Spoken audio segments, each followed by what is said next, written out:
Hey guys, it's Cal from the Lighting Doctor here, and today I just want to walk you through the 6 simple steps of how to go install your very own low voltage landscape lighting system. Always the first step is just choosing your lights. What kind of lights are you going to use? Is it going to be up lights, hardscape lights, in-ground lights, path lights, and the different ways that you can go and use those. So once you've got your lights selected, the second step is now you got to make sure you have a transformer that's the right size. And a really simple way to go and figure that out is you want to make sure you get a transformer that can handle all your lights. And the way you do that is if you add up the wattage of all your lights, so say you have 5-watt LED lights and you add up 10 of those, you got 50 watts. You want to make sure that you have a transformer that's at least 20% bigger than that, just to handle any inefficiencies and whatnot. Once you've got your transformer, we're going to show you how to go and start placing your lights, some easy tools, some easy tricks to do that, and then also just running your wire and some really simple ways that can save you all kinds of headaches down the road.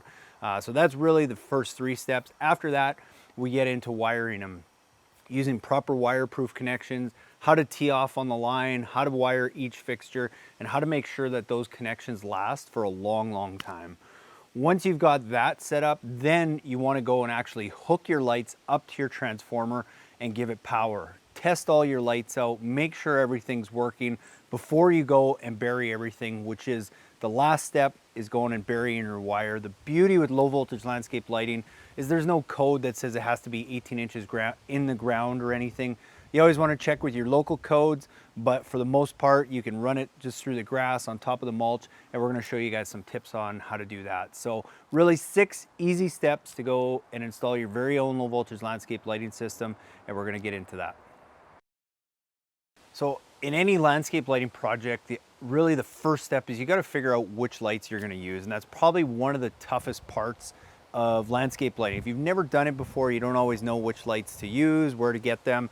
And that's where we kind of help you out with our consultations. You can always go check that out at lightingdoctor.ca.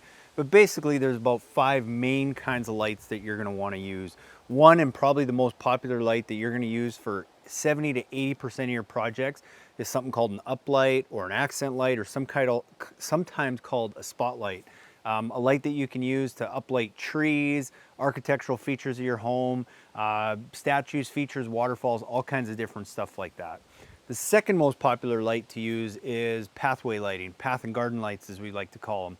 There's all kinds of different versions of it. There's literally hundreds, if not thousands of different kinds, but it's basically going to come down to really 2 styles. There's going to be more of a traditional kind of mushroom cap path light that's great for lighting spaces and garden beds and different areas where you have stuff all the way around it. And then your newer modern path lights that are more angled, more rectangular, and that fit with a lot of the modern designs. The next light that you're probably going to use most is a wash light. A wash light is very similar to an uplight. The biggest difference is that it has a wider angle and a much softer lens. It's great for small shrubs, small features, flowers, sometimes just giving that little extra light to the nice rock work or architectural parts of your home. But a wash light is a very popular light to use for anything that doesn't need a really intense light. The fourth light that you're probably going to use most is an in-ground light. An in-ground light is basically the same thing as an uplight. The only difference is you can just sink it right into the ground so it goes flush. So if you don't want to ever see that fixture, you just want to see the light source, that's a great light to use. Also, if you're putting it in an area like a lawn or something like that where you don't want to be having to trim and mow around, then an in-ground light is another great option because you can just mow right over that. And then the last light that you're probably going to use in a lot of your projects too is a hardscape light. There's all kinds of different hardscape lights, but I'm going to show you guys one that's very popular, that's easy to use anytime you have like a retaining wall, fences, decks. It's a nice compact little wall light that can fit almost anywhere and does a really cool job of lighting all your hardscapes. So really choosing those 5 kinds of lights. If you guys need help with your designs, be sure to go to lightingdoctor.ca, check out our free consultations where we can walk you through that process. So basically the first step when installing the lights is I'll just go around and place all my lights where I think they are going to go, and then I'll just go roughly dig them in. I don't need to make anything permanent yet because I'm not going to wire anything. I just want to get them in place so that I can start running my wire. I know where everything's going to go, figure out how I'm going to wire everything back to my transformer. But I don't need to make it permanent yet. So I just use my tiny little spade shovel you can find at any home improvement store, usually in the garden aisle, and my trusty rubber mallet. And I'll just go and stake my lights in, screw them in, get them more or less where I want them. It doesn't mean we can't move them, we can't switch spots later. We just want to get them set up so that we can go around after and start wiring them. So I'll get my wires in there, and then I'm pretty much ready to come back now and wire that light up in a little bit. Hey guys, so this is our WS wash light that we like from FX Luminaire. Where these are really good, it's a great uplight with a much wider angle and softer lens. So it's really good for any small shrubs and plants that you see in front of me, any low textured architectural features of your house, statues, shrubs, anything that's smaller that doesn't require as intensive a light, that's where you want to go and use a wash light. All right guys, the next light in this project is going to be our trusty path and garden light. Now, it's probably one of the most overutilized lights in most landscape projects. People will put these all over their walkways, up and down their driveway, and it basically looks like they're trying to land a plane, and that's not the best use of these. There is a time and there is a spot for them, and when I like to use them, I prefer to use them more in garden beds and stuff like this, where you have some nice flowers that you can show off. Anytime you have like some nice rock features or anything like this or larger, path lights are really good because light colored materials like that reflect a lot of light. So when you have a path light, it's not a very overwhelming or bright light, but if you can use it against some kind of feature like a rock or something like that, that's where you can really get some pop. It's good to also use them in conjunction with different forms of uplight. If you can use them in between where you've placed some uplights on your property, you can create a nice balance of some uplighting and then some lower level downlighting. But avoid the one common mistake I see time and time again, not only because these are expensive and if you do it, it's just gonna run up your bill, but you're not trying to run a plane, you're not trying to create a landing strip, you don't need that many path lights. Use them conservatively, but they're a really good tool in flower beds, along some walkways in different areas like that. So one of the questions I get all the time about path lighting is really two questions. What kind of path light should I use and how far should I space them? And really that depends on what kind of path light you're gonna use. These are your more standard ones that most people have seen. The one important thing you want to remember about path lighting is you don't want to buy something that you can actually see the light source. A lot of the big glass dome ones where you can actually see the bulb are not your best option, because when what ends up happening is instead of lighting the features around it, all it does, it creates a big glare that all you do is you see a big light bulb, whereas that's not really the case. Whereas if you have something where you notice here you can't see the light source at all this is going to do now is light everything down below. So this is a pretty standard path light. This is about 15 inches high. You can get them a little bit higher too, where they come about 20 inches high. And what that's going to do is that's going to spread the light a little bit further. A lot of times people will think, hey, if I put a brighter bulb in there, I'll get more light. That's not necessarily the case, because really all that does, if you put a brighter bulb, it's going to create a bigger hot spot on the ground. It's not necessarily going to spread it any farther. You're more able to do that if you just get that light a little bit higher. So that's one way to get more out of this light. Typically a path and garden light like this, you're going to space somewhere between 8 and 12 feet apart. The darker the area, the more you can space it. But again, it doesn't have to light every square inch of your pathway. It's more important when you're doing something like this. If you have an area, garden bed like this, and I want to have 4 path lights in here, that I just space them out evenly, as opposed to trying to make sure I have enough to cover every 8 feet. So that's a good tip with that. And then the other path light that's really popular is the modern path lights. We can't keep these in stock. These get sold out all the time because it's a much more robust, we'll call it a much sexier light. I've been commented plenty of times on that this is just a really sexy looking light.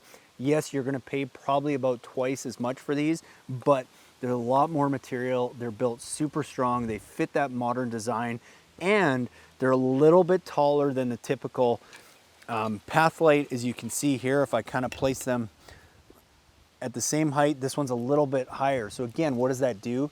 It's gonna spread that light a little bit further down the pathway or whatever area you're looking at. So when I'm looking at these lights, I'm usually spacing these closer to 12, 14, 16 feet apart. So yes, they're more expensive, but you typically need a lot fewer of them, and it fits in with a lot of your guys' homes' more modern designs.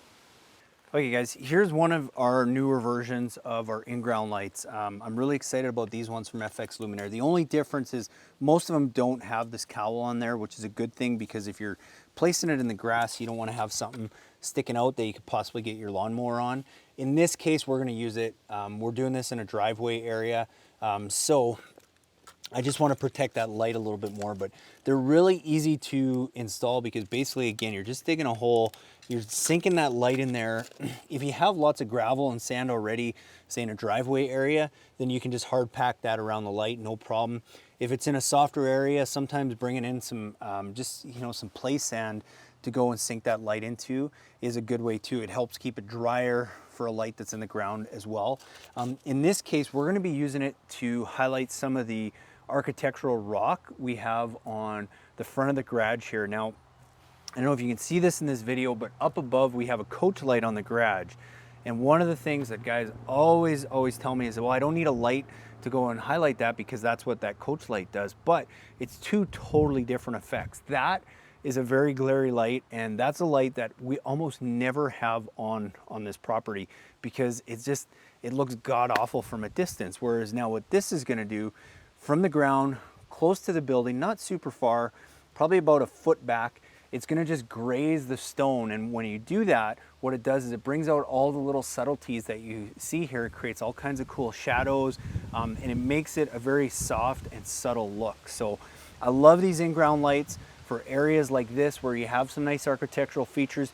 If you're doing it in a bed where you don't have to worry about vehicles driving over it, mowers going over it, you can always just use a standard uplight. You're going to get the same effect out of this in-ground light as you will out of just a standard uplight that's sticking out of the ground. I tend to like to use uplights more if I can because I can play with the angles of the bulbs a little bit more. But when you don't have that option, you got to sink it in the ground. This is a great light to use. Okay guys, this is our other in-ground light. Again, we're using this to highlight some of the architectural features of our house. The reason we're using an in-ground light here is, if you can see, we got grass around us. So I don't want to have a light sticking out of the ground that I'm going to have to weed trim around, that I got to worry about hitting with a lawnmower. So with the in-ground light, I basically get the same effect that I would from that uplight, but I can sink this right into the grass, cover it up with dirt, a little bit of grass around, and then I can just mow right over it. So it's really no maintenance. Now, in this case, as you can see here, this is a pretty clayey soil, so it's going to be tough to pack this light with that. So in something like this, what I'm going to do is I'm actually going to go and I'm going to get some play sand, and I'm going to fill this hole with play sand, and then I'm going to sink my light in there. It's going to be easier to set it. It's going to keep it a little bit drier around that light too. These are sealed to keep the water out, but having that little extra protection with some sand is a great way to go and just add to the longevity of this light. And if you'll notice here, I'm probably not much more than, we'll say 18 inches to 2 feet back from the house. And again, like any uplight, this is pretty much going to be shining straight up, so it just grazes the brick a little bit. It's not going to be too much of a hot spot, and it's going to get light up to that second tier of the house and up to the peaks and the soffits where we want to get that light. Okay guys, so here we have our uplight. Like I said earlier, by far the most popular light, the light that you're going to use the most in most of your landscape lighting projects. But if you'll notice here, it's not just for trees. It's a great light to use if you're trying to uplight a tree. And some quick tips about that is, same as when you're doing a house, you don't want to have it far back pointing at the tree. You're almost always better off having it more upright like this underneath the base of a tree than pointing at the tree. It creates a much more natural effect, a much softer light. So that's a good rule of thumb. There's different wattages. The reason I like these uplights, in particular these ones, you can get them with something called integrated fixtures, where it basically has like an LED board built right into the light. The only problem with that is that if you've never done landscape lighting before and you buy the wrong light and it doesn't give you enough light or too much light, well, you can't go and just switch out that board, or in some cases you can, but it's a lot of work. Whereas this, we just have an LED bulb that we can go and switch out, so that down the road in 5, 10 years, when that burns out, we can easily just go and replace that with any other LED MR16 bulb. So I like that. Plus, if you're new to the doing landscape lighting and you don't know which bulb to use, well, if you put in a bulb that's not bright enough, well, then you can always just go and change it for a brighter bulb. Same thing, as your landscape grows, and as your trees grow, sometimes you might want to put a brighter bulb in there. This easily allows you to do that with this light. So that's why I love using this uplight, but it doesn't just have to be on trees. It can be on architectural features of the house like this. We got some nice stone columns that we're gonna really be killing 2 birds with 1 stone here. We're gonna gently uplight this so it brings out all the little subtleties in the rock. But then what's gonna happen too is that light is gonna make it up to that top soffit, and it's gonna kind of create a nice glow that's actually gonna give us some porch lighting too. Even though we have porch lights here, they're very bright, whereas this is gonna give us a nice subtle glow, and this is more gonna give us the effect from the street and from the curb appeal with just some functional lighting up top. So again, why I really like this light. The one thing we are gonna do with this one, because it's close to a porch, an area we're gonna be walking by, is we're gonna use something called a hex baffle. All a hex baffle is this little aluminum shield that basically just goes over top of the bulb. So if you take this off, throw that underneath the glass, and then pop that back on, what that's gonna do is it's gonna soften the light a little bit, but more importantly, it's gonna deflect any of that side glare. So as you're walking around and by that light, less of that light is gonna hit your eye, and it's gonna be more concentrated on the nice columns that we have here. So that's something you wanna use anytime you're kind of lighting the entryway of your house or by a walkway or something like that. Hex baffle is a really good tool to have. And the last thing I'll mention about this uplight, when you are lighting some trees, a good rule of thumb, if you're using a 4-watt LED lamp that puts out about 250 lumens, great for trees that are 8 to roughly 15 to 20 feet high. I would say from about 25 to 35 feet, you want to use a slightly brighter bulb, closer to a 5-watt LED bulb. And then when you get into some really big trees that are over that 35-foot mark, you probably want to go and start looking at a 6-watt LED bulb so that you can really push that light into the canopy. But that's why you're going to use this light for 70 to 80% of the places in your yard, because it's such a versatile light. It does so many things, and that's the reason that we use so many of these year after year. Hey guys, so this is our hardscape light. This is actually a new one from FX Luminaire that we're gonna be moving over to, because it's a little bit smaller and a little more compact than the LF wall light that we've used. But this is a great hardscape light for so many different areas. On retaining walls, it works really well because you can see they have this metal plate here.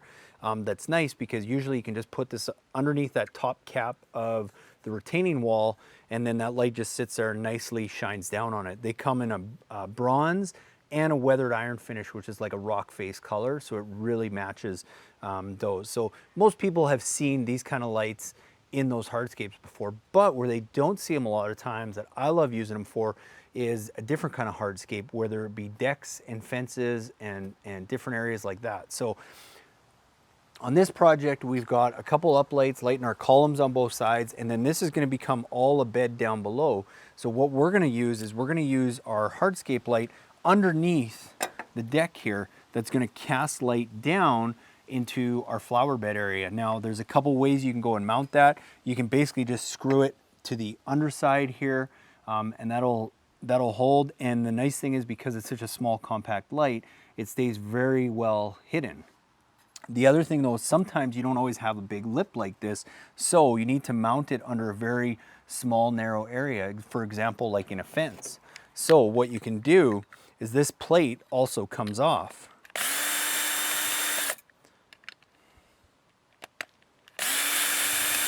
So now if we take that plate off, all of a sudden we have a super small, super compact light here. It's less than 5 inches long and it's less than an inch thick. So that's why we use these a lot of times on fences that have just a little lip that's maybe an inch or more, because then you can just screw it right to the top. And where I just unscrewed those holes, now I can go and I can actually just mount it directly to the underside of whatever lip I'm using. So again, it's less than an inch. It's about 3/4, just over 3/4 of an inch. So as long as you have that little bit of lip, you can go and you can use this light. And then if I'm using it on those areas, what I'll typically go do with the wire is I'll just go staple it underneath in the corners, whatever it might be. I would show you that, but my wife broke my stapler, so I got to go get a new one. But just hiding those wires, super simple, with a staple gun is probably the easiest way. Obviously, don't put the staples through the wire, but the wire is so thin that you can usually just staple it up there. But I love this light in so many areas. Here, we're going to use it to light the bed down below by mounting it to the underside of our deck. Another really good use for this light here is stairs. I see so many people do stair lighting, and what they do is they go and light every single stair going down, and they got this runway of lights, which is, in my opinion, a complete waste of money. Where I like using a light like this, either a couple ways. Sometimes, again, like I just talked about, if you have some kind of maybe you have a wood railing on your stairs, and you've got that little 1-inch lip that, again, this faceplate can come off, and this tiny little light can just fit right underneath that little ledge, and all of a sudden you have one light here, one light there. You have 2 lights that are lighting your whole stair area. So if you have a wood deck, I really like using a light like this there. The other place I like using it is on stairs. Now in this case, we have exposed stairs, so this is super easy to do because now I can just go and basically mount that light underneath. I'm not gonna do it on every single stair. I'm probably gonna have 3 of them, probably one up here, one in the middle, and one down below. But even if you have enclosed stairs where this is closed, if you look up here, again, we have this little lip. This is about only 1 inch. If I take this plate off, because it's such a small light, less than 1 inch wide, I can go and I can easily just mount that right underneath there and cast some light here. And then again, just having a few of those along the stairs is gonna give me just enough light to cover the area, so I'm not gonna trip on it. I'm a big fan if you can get it up high. You're gonna spread that light further, softer.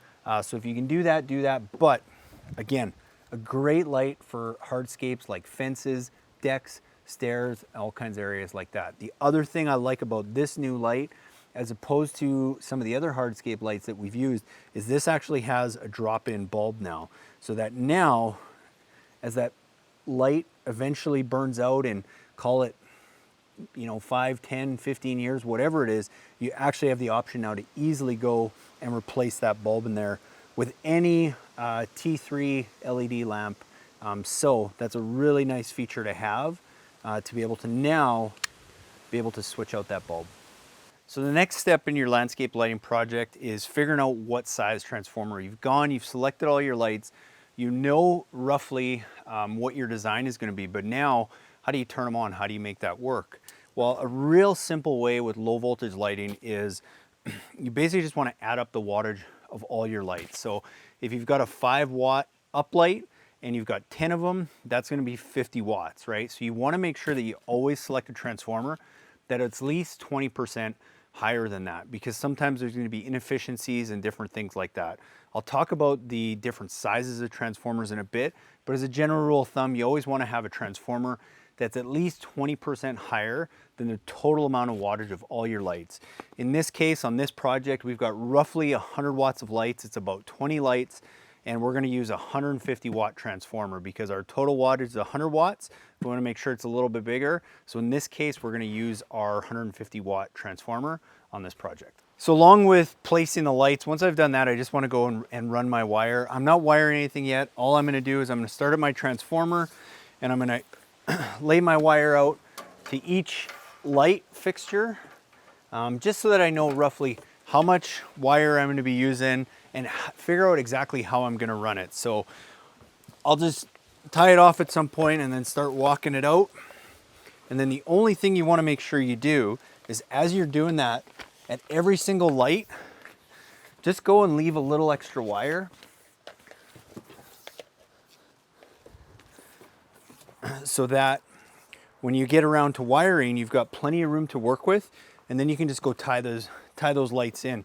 And once you bury your wire, it's a really good idea just to leave a little extra wire anyway, because if you ever have to go do a repair down the road, or you want to move that light, 5 feet this way, 5 feet this way, well then you've got that nice extra loop of wire that you can go and do that with. So that's all I'm gonna do in this phase, guys, is basically just go for my transformer. I'm gonna walk my wire out to every single light, make sure I got lots of wire.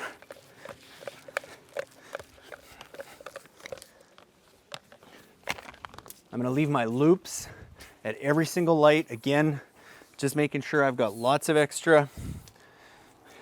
If there's one thing I've learned, you can never have too much wire and you can never leave too much. It's usually the opposite, and you'll find that you're gonna be short on wire or you don't have enough. And it might not seem like a big pain in the butt, we'll call it that, but it'll save you so much headaches down the road. So lay out your wire, place your lights, and then you're gonna be ready for the next step, which is getting everything wired up. Okay guys, so here we have an example of a wash light, and why we're using it on a spot like this is, if you'll notice behind me, we got kind of a nice textured wall behind us, but it's only about 4 feet high. So I don't need anything super bright. I don't need to throw light way to the top. All I wanna do is I kinda wanna catch some of the plant life that's in this bed here, kind of create some shadows back on the wall, and then just gently highlight all the rock that I've got behind me. So that's a great example of when to use a wash light. One of the tricks that you'll find anytime you're using any kind of an uplight, whether it's an uplight or it's a wash light, is you're almost always gonna wanna shine it and tilt it.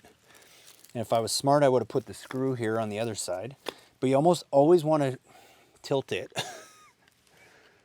more upright than you actually think. So you don't have to keep it straight upright, but if you think you need to angle it like this, I would say probably take a notch or two like that and aim it a little more upright. And what that's gonna do is it's just gonna create a little bit of a softer light, less of a hot spot, and you're gonna catch more of the actual plants and the house rather than just the ground cover below. So that's a good tip anytime you're using any kind of uplight. Once you've kind of got that notched in, you can go and just tighten that up. The other thing I like about these lights is that all these lights, especially the ones from FX Luminaire, not all lights are created equal, but they come with a 10-foot lead wire. So I just talked about leaving extra wire in the ground. Well, now you got another 10 feet. Why that's important is your landscape's gonna change over the years. And what that allows you to do now is you can go move this light, play around with it, move it in the landscape without having to rewire it, which is a pain in the butt when you got to start digging up connections and you get the grease all over your hands. It's just not fun. So just make sure when you go to wire those lights, which I'll talk about in a bit, you leave that extra wire in the ground, bury it so that it's always there, that you can use it at a later date. All right guys, now the fun stuff, wiring your lights. I'm gonna recommend, if you're doing this for your first time, you're not real confident, start wiring your lights from the transformer. That way you can actually wire it in and you can test them as you go to make sure you're not making any mistakes or anything like that. Do 2 or 3 lights, turn on your transformer, make sure they work. If they work, great, turn it off and then keep going. It'll just save you some headaches of trying to find any shorts in the system. If you go wire everything and then you turn it on and it doesn't work, it's just easier to kind of test them as you go if you're not confident yet or it's the first time. So basically what we're gonna do is we're gonna go and wire our lights in now. So we left our wire out, we left our loop, we've got some extra wire. So we're just gonna untie that now, and you can see we got lots of extra room. Probably don't need all this, but it's nice to have. The nice thing with low voltage wire is there is no polarity, there is no plus or minus. It's a question I get all the time. If you want, go ahead, there's writing on the wire and you can totally do that. But I'm telling you, with the low voltage lights that we deal with, you don't need to worry about that. So how you get started, I've got my wire cutters. I'm basically just gonna go cut that line now where this light is gonna be going in. Then I've got my 2 strands. I'm gonna go split those wires so that I've got 2, and I'm gonna go do the same thing here. And then you only need to strip about, maybe an inch or so off of the end of those wires. I like to twist them tight together. It's gonna fit into the connectors better, so you'll see that in a second. I've got my wire that's coming from my transformer, so I gotta go strip those wires. And then I'm gonna twist those, and then the other set of wires I have is now I have the wires coming from my fixture. Now sometimes you might see some lights that have, you know, 2 colors of wires and stuff, it typically doesn't matter which ones you use. Again, there's no polarity that you have to worry about. So how you go connect these now is you want to make sure you're using a good waterproof connector. We like using the BVS2 water connectors for 2 reasons. 1, they're gel filled, they're super waterproof, and 2, they're really, really easy to use and really easy to install. So at every single light, I'm going to need 2 of these. So if you can see, there's 2 larger terminals or 2 larger ports on these, and then a smaller one. The larger ones are going to be for my 12-2 wire that I've got coming out from my transformer. So I'm going to have one of those wires going in, and then I've got my 12-2 wire that's going out to my next light. So I've got one of those wires going into the other terminal. And then that leaves me with 1 extra spot for my small 18 gauge wire that comes off my light. So I'm going to throw that in there. I'm going to push it all the way up into the gel, and then I'm just going to snap that tight till I hear the click, and now those wires are secure. So now I got 3 wires left. I got 1 more connector. I got 3 holes. It's pretty straightforward. We're going to put one of our 12-2 wires that's coming from the transformer. We're going to throw that into one. We're going to take our wire that is going out to our next light. We're going to throw that in the other terminal. And then lastly, we've got 1 more wire coming from the fixture that we're going to throw in the tiny hole. And then we're going to push them all nice and tight, snap that, and we're done. As an added measure, even though these connectors are nice and they'll snap those wires tight together, if you want to add an extra layer of protection to make sure that those wires are not going to come apart, I like to just zip tie my extra wire that's coming off my fixture. I don't want to cut it, I want to leave it, because if I ever want to move this light, I don't want to have to rewire this. So now I got 10 feet in any direction that I can go and move this. And then I'm just going to zip tie those wires together so that I can make sure that they're not going to get pulled apart now. I'm going to go do that, get it nice and tight. It's all waterproof. I'm going to go bury that now at the base of every light, which is something I'd recommend, because now if you ever have a trouble with this light, you know where to find those connections, as opposed to if you have those connections buried 10 feet away, well, you got to dig up 10 feet of wire to go find it. So bury them at the base, finish burying your light and all your wire, and then now you can move on to the next one. Okay guys, so we're still wiring our lights here. We've wired all our lights from the transformer, we've tested them, and they all work great. Now, I'm at my last fixture, and I don't have a wire that's going to another fixture. This is the end of the line. So how do I wire that last light? Well, a lot of times what people do is they'll take all the wires and they'll try and jam them all into one connection. But what that does then, all of a sudden it shorts out the system. And this happens all the time. All your lights are wired, everything's working, and then for some reason I wired that last one and now nothing works. That's typically the reason. So I'm going to show you guys how to wire that last light on the line.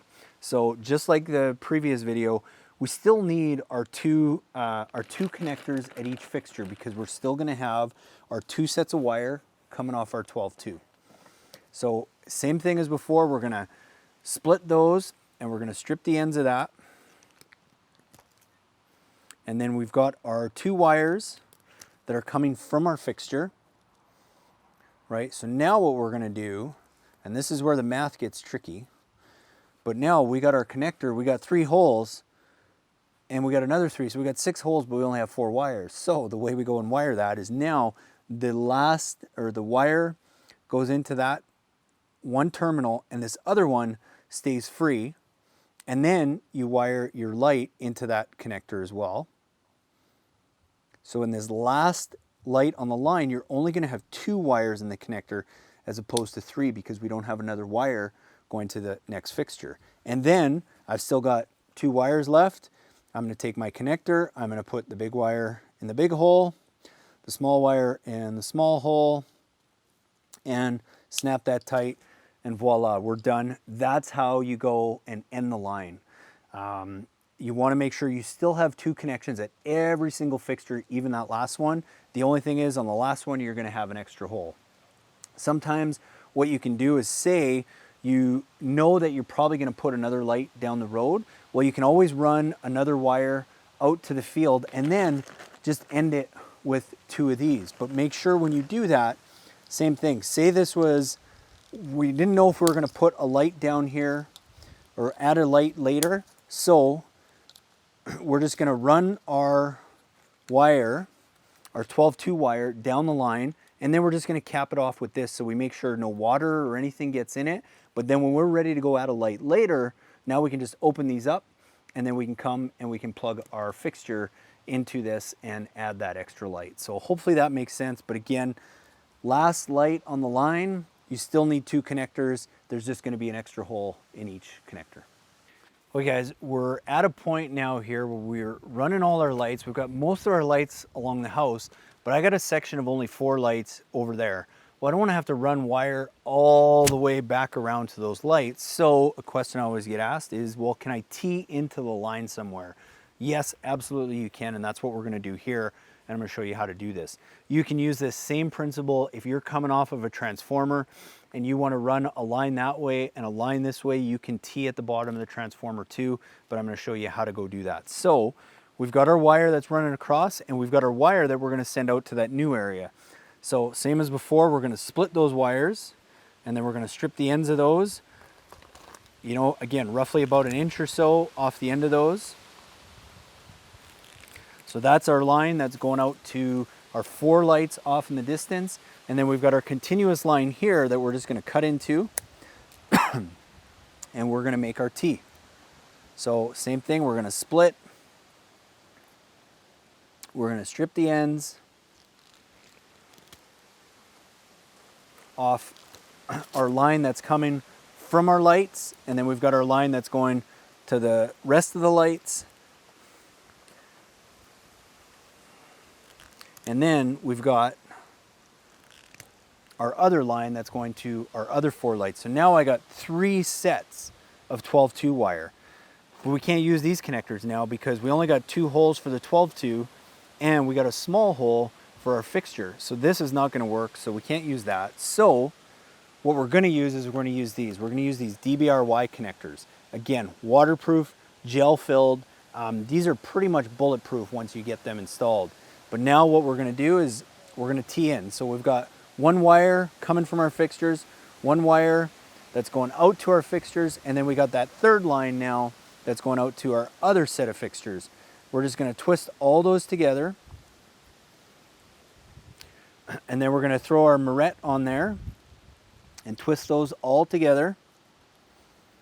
And then we're going to take our tube that's full of gel. We're going to open that up. There's even slots for the moret that you can just slide it right on top. Push it all the way to the end so that everything fills up so you're not going to get water in there. And then you just snap that tight. And those wires are not coming out of there. And then you still got your three other sets of wires or 2 other sets of wires here. We're going to go and we're going to put all those together.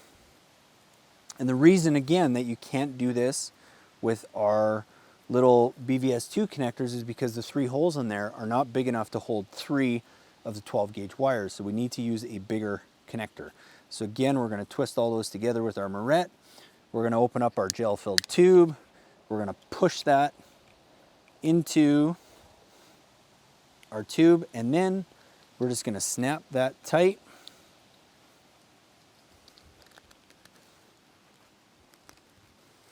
And voila. So again, we've got our wires coming from our lights, going out to our lights on both ends. We've just teed into the line. You can use this at the base of the transformer too if you don't want to run 2 lines directly from the transformer, or maybe you have a transformer that doesn't have a terminal big enough to run 2 sets of wires. You can drop it down, tee it off to the front and the back, but you want to make sure you're using these connectors because they're going to be big enough to handle all the wires. Okay guys, so we've picked our lights. We know what size transformer we're going to use. We've placed all our lights. We've wired everything. Now we want to go and test it. And like I had mentioned in earlier videos, if you're new to the whole wiring process, it's a good idea to go maybe do this step first and then go and start wiring your lights so that you can turn your transformer on, and then you can test and make sure your lights are working as you go. But really simply, to go over it again, the transformer is basically what takes your power from your 120 volt in your house that you're going to plug this into and converts it to low voltage, which is what makes it so easy to go and put in this system. Again, if you're trying to select your transformer, you just want to make sure that it's about 20% larger than the total wattage of all your lights. So again, if we have 20 lights that are 5 watts each, that's 100 watts. So I want to make sure I have a transformer that's at least 120 watts or higher. You don't need to use a super big transformer. If you're using good quality LED lights, it doesn't matter if your transformer is 150 watts and you only have 60 watts of lights on it. That was more of a concern when you had halogen systems. You had to be very precise and very careful with how much power you were outputting to each light. The other thing you want to make sure of when you're selecting your transformer, the ones that we use are always good outdoor stainless steel ones. Try and stay away from anything that's plastic, just because sometimes they generate heat, and if they get too much heat, the plastic's going to wear out a lot sooner than a stainless steel one. The other thing you want to check for is you want to make sure that you have a 15 volt tap. Now, why would I have a 15 volt tap for 12 volt landscape lighting system? Well, again, if you're using a good landscape lighting system, most of those lights are designed to work anywhere from 10 to 15 volts. And why that's important is there's something called voltage drop. I'm not going to get into a bunch of that right now. Go search Lighting Doctor on YouTube, voltage drop, and I go through some videos and some charts on how to figure that out. But it's real simple. And a general rule of thumb, you can run up to 100 watts of lights on a 300-foot line of 12-2 low voltage wire without running into enough voltage drop to cause any issues. So why do you want to start at a 15 volt tap then? Because here now I start at 15 volts, which means if my lights will operate all the way down to 10 volts, then I can lose 5 volts along that whole line, which is why I can put so many lights on such a long run of wire. With halogen systems, you couldn't do that because you had to make sure every light operated between 11 and 12 volts, which means you had to use different terminals and all kinds of stuff like that. So a lot of you guys that have transformers that have multiple terminals, 14, 15, 12, 13 volts, that was designed more for halogen systems. You don't really have to worry about that. But starting with a 15 volt tap is very important. And again, super simple. I've got my 12-2 wire that I've split. All I got to do is I just got to go wire that into these terminals now. And again, there's no polarity. So it doesn't matter if there's writing on one and not on the other and how you wire them in the field. As long as each terminal and every light has 2 wires going to it, then you're not going to have a problem. But basically all you need to do is back these screws off. And then you're just going to go and push your wires up into those terminals. One in the common tap. Tighten that down, and then I'm going to put one in my 15 volt tap, tighten that down, and then you're basically good to go. Now you can go and test your lights. The transformer like this just has a simple on-off switch. Is a manual, but I'm going to tell you guys and show you guys how to go and control that with either a photocell or a smart timer. Okay guys, one of the last steps now is controlling your transformer. How do I go do that? Our transformer has a simple on-off switch. But you don't want to be coming out in the middle of the night flicking your transformer on and off. So 2 options. One, a simple option. I'm not a huge fan of photocells because they tend to fail, but it's basically going to read the sunlight and it's going to turn your lights on and off with dusk and dawn. Super easy to just basically plug into your transformer. And then there's a little cutout here that you just leave this out, and then it's going to read the sun and dawn and dusk settings, and it's going to turn your lights on and off for you. So that's a real simple way of doing it. But the only downside to that is you can't put your transformer inside, and you got to be careful that it's not in too shaded of a spot. What we like to use is a smart plug. Now this is the one that we use. This one's from Wion. It works great. It lasts outside. It's got an extra outlet too, so that if you wanted to go plug your Christmas lights in, you can do that, and you can all run it on the same app. So that's why I like this. I know that it works, but you can use any smart timer, and basically two options. You can either plug it inside the transformer or you can plug it outside the transformer. If you don't have great Wi-Fi, you might want to plug it outside the transformer. But if you're going to plug it in the transformer, you basically just take this plug out, plug your timer in there, and then you take this plug and you plug it back into your timer. And then you're gonna close that up in there, and then you're good to go. Download the app, go through the steps. You can still set dawn and dusk settings, so it just goes on with sunlight, but now it's gonna use your geographic location as opposed to having a photocell that has to read the sun. But you can also have up to 5 other timer options with the smart timer. That's why I like it. You can turn your lights on and off from anywhere. It's a great option. If you don't have great Wi-Fi and you can't put it inside the box because maybe it's not reading it, well, it's pretty simple. You can just go plug it into the wall, into your outlet, and then your plug that's coming off your transformer, you just plug that into your timer, you plug that into the wall, leave this in the on position, and then everything's gonna run through your timer. So again, if you have a smart system and you already have smart plugs, well, then you can just go plug your transformer into that, leave this in the on position, and then you can operate it on the same platform that you already have. And that's a simple way to go and make your transformer a smart transformer. Okay guys, and the last step, you know, we've done it in the beds, we've kept it along the edge. Sometimes we'll have to go across the grass. This is the one area you want to get it a little bit deeper.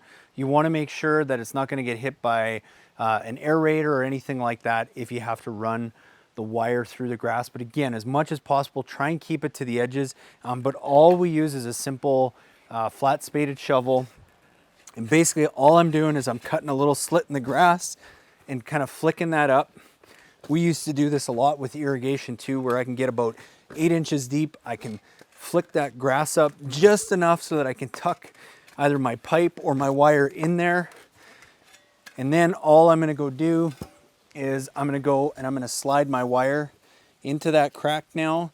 And that's where our, I used to call it a wire poker, but now I've learned it's a weed puller tool you can go get at any home and garden aisle of any home improvement store. And it's great because now I can push that wire nice and deep down in the grass. Whereas if I didn't have this, I got to try and flip this up. And depending on what kind of lawn you have, that can be a lot of work. But once you get that down there, pretty simple. Go pack that down. And then within a couple days, you're not even going to see that anymore. Your wire's buried, your lights are in, your system's complete. You've taken some pictures, you've sent them back to me so that we can look and see how everything goes, make any recommendations. I hope you guys learned a ton about how to go install your low voltage landscape lighting system. If you need more help, go to lightingdoctor.ca, check out all our videos, take advantage of our free consultation, subscribe to our YouTube channel, and keep learning. Thanks guys for watching.